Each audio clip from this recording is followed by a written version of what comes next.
Para pamirsa ingkang dipun-tresnani Gusti, dinten menika Minggu gangsal 11 Maret taun 2026, inggih Minggu Prapaskah ingkang kaping sekawan.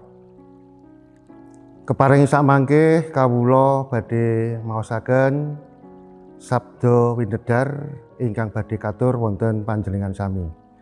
Saderengipun kula Pinisepuh Budi Lumaksa saking GKJ Wiladeg Klasis Gunung Kidul. Kepareng kawula badhe maosaken sabda winedhar adhedhasar kitab setunggal Samuel 16 ayat ingkang kaping 7 ingkang mekaten pangandikanipun Gusti. Nanging pangandikane Sang Yoiwah marang Nabi Samuel, aja mawang marang paraupan lan dhuwur ing dedege, amarga iku wis sun tampik. Pamirsane Gusti Allah iku beda karo pamawange manungsa. Manungsa mung nyawang marang kang kasat mripat, nanging Sang Yoiwah mirsani isining atine. Pasuman ingkang dipun tresnani Gusti mekaten wonten dinten menika adhedhasar kitab setunggal Samuel 16 ayat ingkang kaping 7. Wondene renungan injang menika dipun paringi raadan inggih menika ampun mawang tiyang.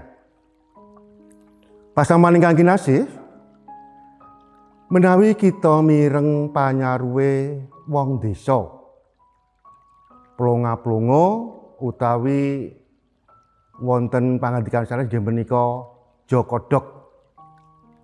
Adakanipun anggen kita mawas dipun artosaken kalian panjenenganipun Bapak Insinyur Joko Widodo. Nggih, Bapak mantan Presiden Republik Indonesia ingkang jabat kalih periode. Saestu mboten nginten babar pisan menawi presiden ingkang plonga-plonga menika ingkang sakmangke sampun kelampahan bangun radosan bandara udara, bendungan lan ugi infrastruktur sanesipun.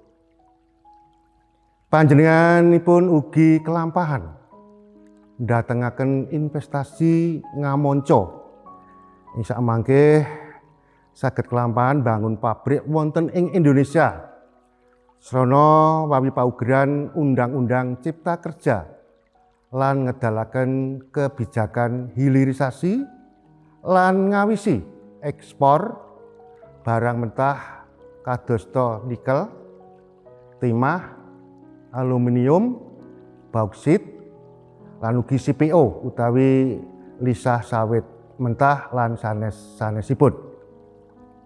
Nah, pasamuan ingkang kinasih, inggih presiden ingkang desa menika ingkang kelampahan ing sakmangke mbubaraken mafia minyak petral.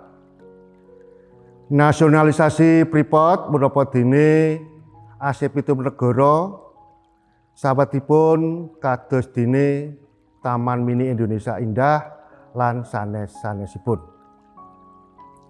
Inggih presiden ingkang punawastani jokodhok menika ingkang kasil sakmangke ndadosaken bangsa Indonesia dipun aosi dening jagat internasional lan sangsaya dipun tresnani kawulanipun kanthi tingkat kepuasan wonten 80%. Mekaten ugi Gusti Allah anggenipun miji calon ratunipun bangsa Israel saking salah satunggaling putra-putranipun Rama Isae isak mangke tanpa mawang pasuryan ugi dedeg piadeg punapa dene prejenganipun.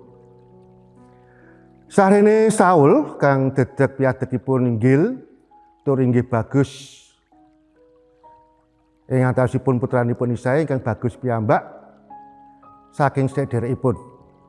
Tundhonipun ing sakmangke nyingkur Gusti lan dipun tampik kalian Gusti.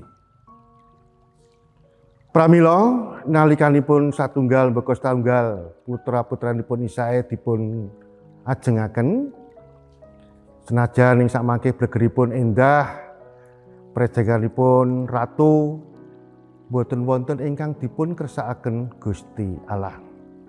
Nah, bekjanipun tasih wonten setunggal ingkang kantun Bapak. Nggih menika ingkang wuragil, nggih menika ingkang nami Daud.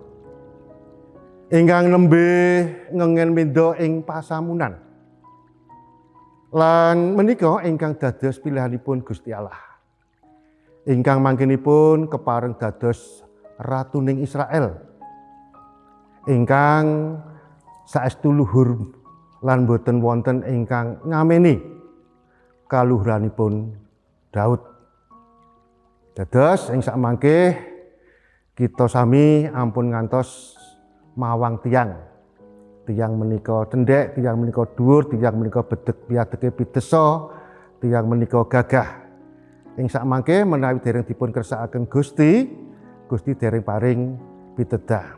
Ananging menawi kita ing sakmangke mawah tiyang saking kersanipun Gusti senajan piantun cendhek, plonga-plongo lan boten nyubriyani, malah saged kamawas menika tiyang ingkang boten wonten ginanipun menawi Gusti ngersakaken ing sakmangke badhe piniji Gusti dados umat tebuyanipun Gusti ingkang sakmangke badhe njembaraken Injiling Gusti wonten ing alam donya menika.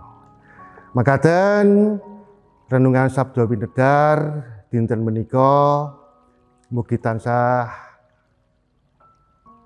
ing sakmangke kita tansah binerkaken Gusti lan kita saged pinanggih wonten ing renungan sinode candhaipun. Gusti nunggil, Gusti berkahi gesang kita sedaya. Amin.